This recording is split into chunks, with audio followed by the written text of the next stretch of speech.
Season 2, Episode 3. Today, I have the pleasure of interviewing a remarkable individual. Larry Foster is originally from West Virginia. He attended the Shenandoah Conservatory as a music theater major. He's traveled with many national touring companies and eventually ended up in Vegas as a dancer in the world's largest cabaret, Jubilee. Larry has performed all over the world on cruise liners, entertaining people in over 42 countries. He is currently the entertainment director for Titanic Museum Attraction in Tennessee. Let's all welcome Larry Foster. Yay! Hello, how are you? I'm doing great. How are you? I'm doing great. Perfect. Excellent. Okay, awesome. So tell me about yourself and how you got into the museum industry. Okay. Kind of a long story, but I'll make it short. Grew up in a small town in West Virginia, right outside of DC. Major fan of entertaining and the performing arts. So in high school, that's basically what I did. I performed, sing, dance. Led to me going to Shenandoah Conservatory. I ended up being a professional entertainer for 17 plus years. Toured with many companies, cruise lines, traveled all over the world. Ended up in Vegas in Jubilee, which is no longer there, unfortunately. They actually closed just a few years ago. And then I ended up in Branson, and I had to take a break. I was like, I need to take a break, thinking it was going to be 6 months, 5 months. I just needed a break. So I started working with Titanic. And after being there for a little bit, it felt like home. Like I was like, wait a second.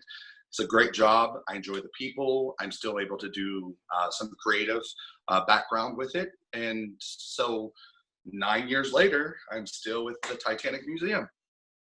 So that's how I basically got into the whole museum industry.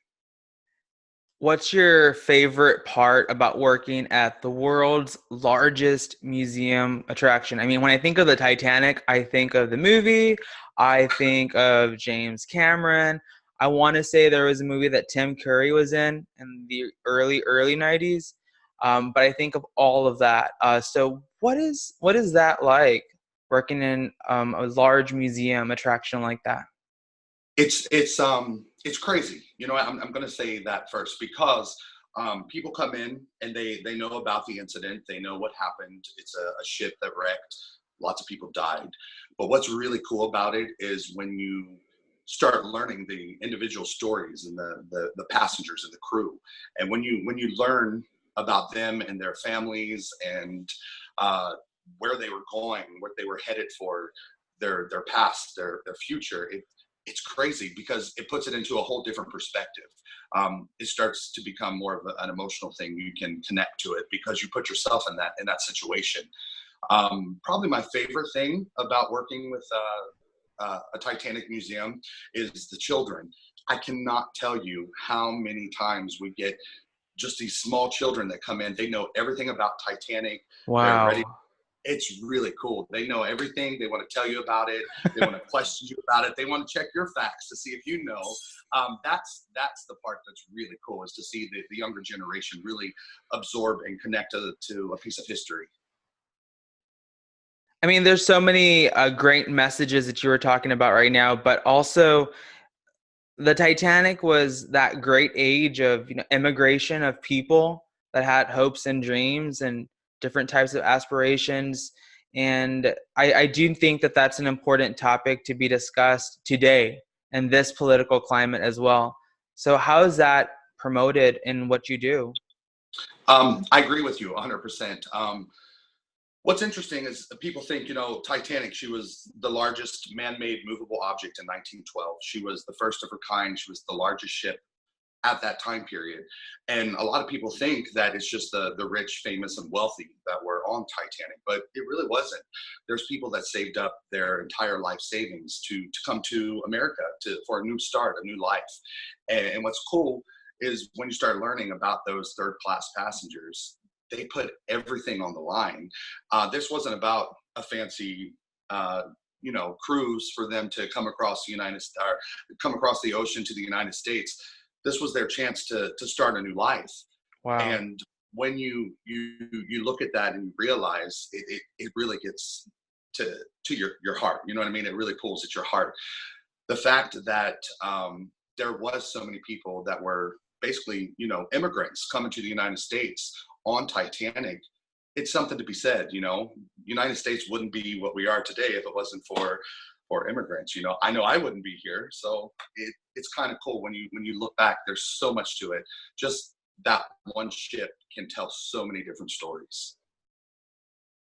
And speaking of stories, I think that's a good segue to go back to your personal story. Music, theater, what do you like more, singing or the acting, the performing? What was it at an early age? How was little Larry growing up?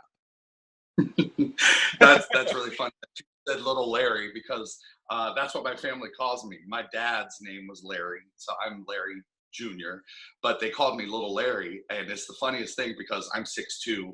All my rest of the family are really short, so I don't fit in. So it's funny that I'm called Little Larry. Um, Music has always made a huge impact in my life. I remember coming home from school or being stressed or being teased or bullied.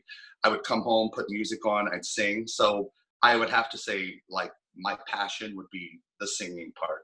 That's what really gets me, because you can feel the emotion. You can tell so many stories through a song.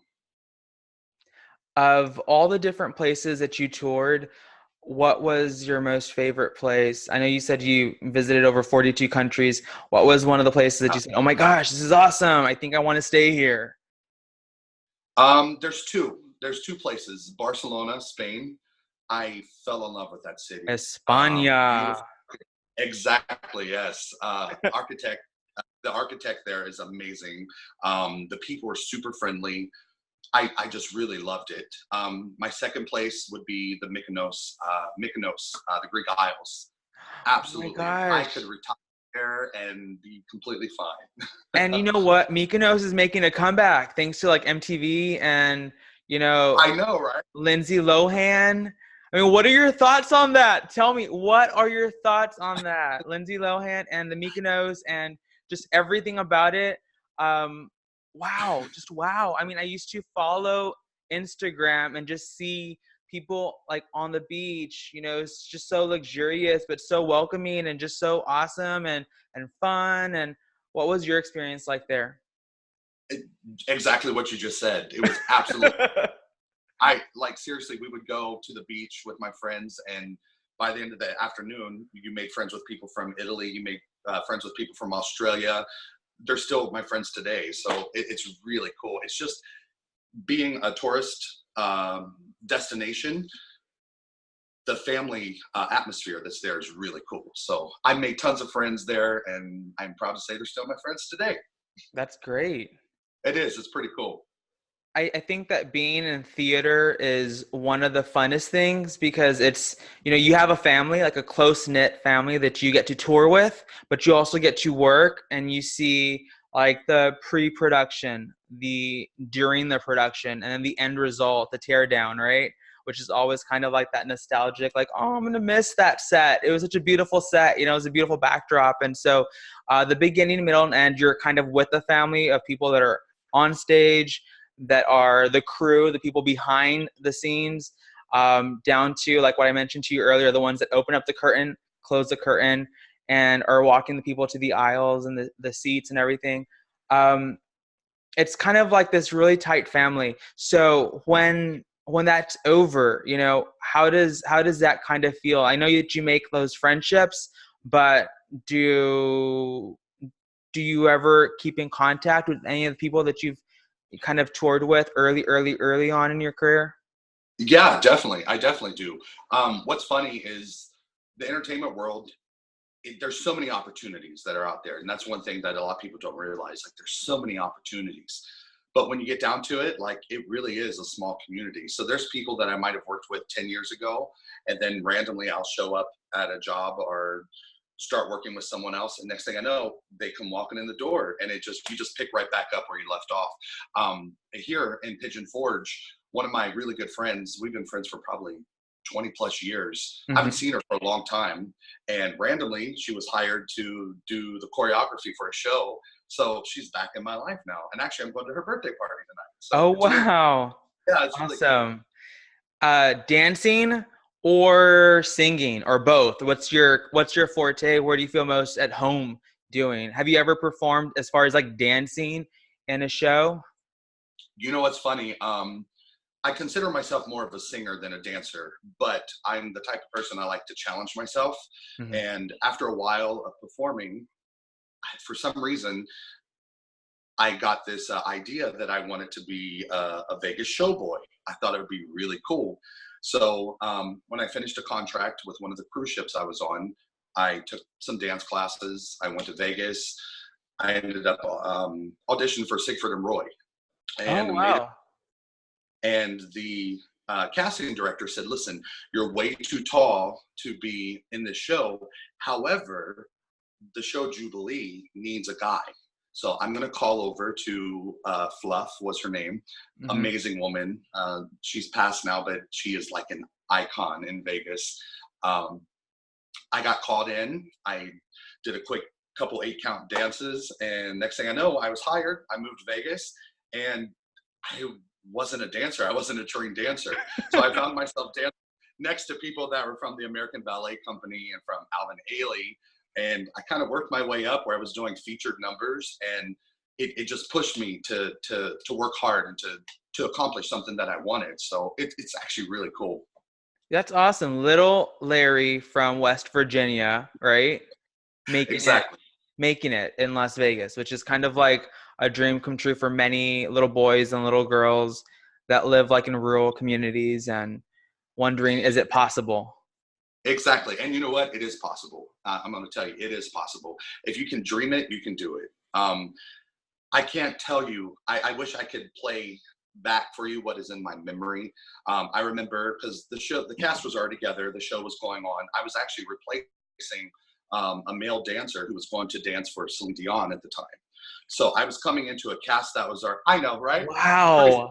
Yeah. So I'm coming into the cast that's already knows each other. They have a bond. I rehearsed by myself. We had one rehearsal. They threw me in, and I'm talking about a cast of like 120 people. So my first night, I did the show. I'm standing on the stairs. All the showgirls. My dance partner, one of the showgirls, was 6'4". I'm 6'2". Okay, Oh, so just wow. yeah, kind of tells you like they were amazing people. The curtain dropped, and I remember standing there as the curtain dropped, and I had my hands on my lapels and my top hat on, and I was smiling all big. And the curtain dropped, and the entire cast turned and applauded me. And it clicked in my mind. It was like, remember this. This is going to be a highlight of your career, and it has been. It's really cool. That's where you were supposed to be at that time. Like you were Yeah, supposed to be doing that at that moment. And they all realized it. We all it have was. those moments where we look and we are like, it's kind of like a mirror is placed up at us and we're kind of acknowledging this is where we're supposed to be in this moment right now, right here, experiencing this with these people around us. That is awesome. Wow, I It's get chills. it's really cool. It's really cool. It's I'm very fortunate. I'm blessed. I always say I'm grateful for the opportunities that I've been given, and I'm grateful that they've been there. You know what I mean? And that I've worked hard and tried to make things happen. And it's just exciting. Life's exciting. So You're right. And you do, like you said, you do have to work hard at it. Sometimes we fail, right? And so what have you learned not only like in theater, but also professional and personal life? What have you learned from failure? How has that molded you to be the person that you are today? um, interesting question. No one likes to be critiqued. No one likes to hear others' opinions, especially if it's not a positive one. Being in the entertainment business, you get a lot of that. You get told you can't wear your hair this way. You need to lose 5 pounds. You need to gain 5 pounds. You can't do this.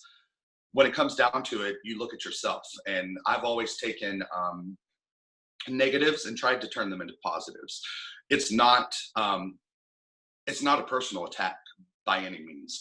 You're hired to do a job. This is what they need. This is what they want. Where the challenge comes is if you can take it and do what they're asking. So it's a discipline. It becomes a discipline for yourself.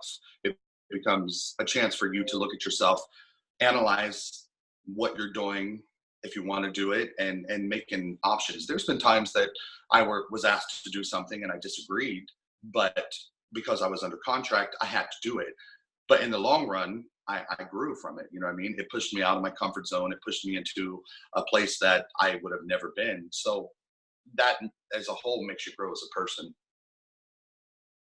Because sometimes you just have to just bite the bullet, right? And just say, okay, I'll do it. No, yeah, Yes, that's... exactly. So for anybody that would like to go into the museum industry or perhaps the entertainment industry, what are some things to consider? Like, what is on Larry's list of things that they should be like, okay, I need to prepare myself for X, Y, and Z? Yes. Number one, first, foremost, probably the most important thing is passion. If you have a passion and you have a drive for it, go for it. You know what I mean? And that goes for basically any aspect of your life. Passion is the main thing. I feel very fortunate because I enjoy doing what I do for a living, and I don't feel like I work. I feel like I get to play all the time. So it's really cool. You know what I mean? But passion is probably the biggest thing. Second would be hard work, and know what you're doing. Like, do some research, look it up, but passion is it. You have to have passion. I think passion sums it all up. If you don't have it, you're right. It's kind of like you're just going through the motions, and nobody likes that. They want to see somebody that's excited and passionate about what they're doing, even though sometimes it's scary. It's like, it can be scary, but if you're enjoying it and you're passionate about it, by all means, it's where you're supposed to be. So this next part is a speed round of fun questions. I get to ask you these really cool questions, and you have to respond to them really fast. Are you ready? Oh, yes, I am. I'm ready. Let's do it. All right. I have this background music that I usually just sing. Dun, dun, dun, dun. And this is the speed round of fun questions. Favorite day of the week? Wednesdays, because it's actually my Friday. I'm off Thursday, Friday, so Wednesday would be my Friday. So Wednesday would be my favorite day. Lucky. Last song you sang? Last song I sang was Demi Lovato's Warrior. Oh, she's awesome. She is just so cool. Amazing. And you know what? Her story is very inspiring. That's a prime example of someone who can stand her ground, be a role model. She might fall down, she might go through things, but she comes right back on top. She's a great inspiration. I am a huge fan of hers. Place that you most want to travel to? Hawaii. Believe it or not, in all my travels, I wanted to save one spot to do some kind of a celebratory, whether I got married or celebrating a big birthday. So I deliberately never took a contract to Hawaii so that I could save it for a special occasion. And I still haven't been there. I went to the University of Hawaii at Manoa. I know. I saw that, and I was very jealous when I saw that about you. So, have you ever worn socks with sandals? Unfortunately, I have. I'm a big fan of summer, so I hate it when fall comes or winter comes. So I try to hold on to summer as much as I can. So yes, you will see me wearing socks and sandals sometimes, even if it's just taking out trash or getting the mail. But unfortunately, yes, I have.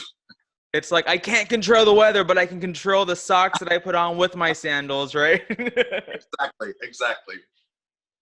Climb a mountain or jump from a plane? That's kind of a hard question for me because I'm terrified of heights. So both of those would be hard. I would say climb a mountain because, well, metaphorically, you do it all the time in life. You know what I mean? So how cool would it be? You conquered so many things in your life. How cool would it be to like climb a mountain and literally do that? I think it would be really cool. So climb a mountain. Awesome. And if you could push, this is a tough one. Oh my gosh. Okay. So if you could push a button and make everyone in the world 10% happier, but it would also ban hairstyling products, would you push it? Oh, that's tough. That's really tough. Um, 10% happier, you said? Yes. 10% is like a 10%. That's like huge. Yeah. I'm gonna go with hair products. I'm sorry. If you sell my hair without product in it, it's bad. So hair product, because that makes us happy anyway. So it'll be There you that. go. That makes us 10%. Sometimes 50% happier, right? Exactly. All right. Well, thank you so much for joining me on this amazing episode. I had such a blast learning from you. You definitely need to take part in future episodes. You need to come back. Are you willing to come back? Yeah, definitely. I would love to. It was a pleasure talking to you. I had a great time. I had a fantastic time. And for those of you hearing, this is Dr. Fidelio and Larry Foster signing off. Until next time, bye. Bye.